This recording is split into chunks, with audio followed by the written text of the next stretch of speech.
here we go. Hello again. Look at this beautiful chest of drawers.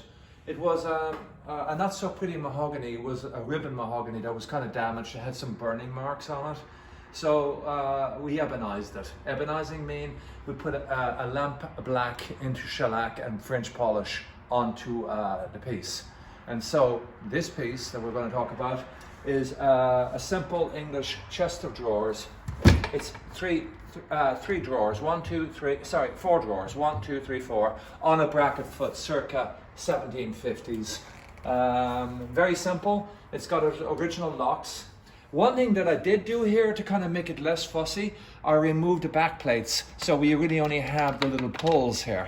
I think it kind of limits the ornateness of the rosettes on the back and gives it a little bit more pop, I think.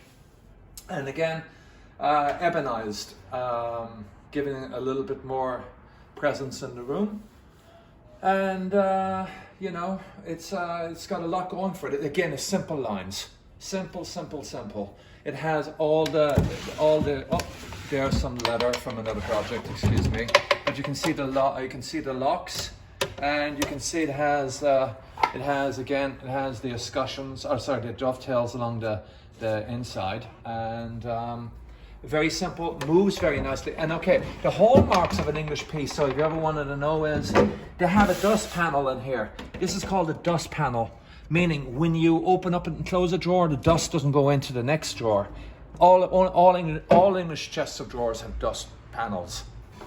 That's how you really tell an English piece from a continental piece. And that's a lovely chest of drawers. Could be even used as a nightstand if you wanted it to. And again, we use Kipper wax again to keep it up. And again, just a simple carnauba with a dark pigment wax inside there. That's it. I hope you enjoy this piece. Thank you.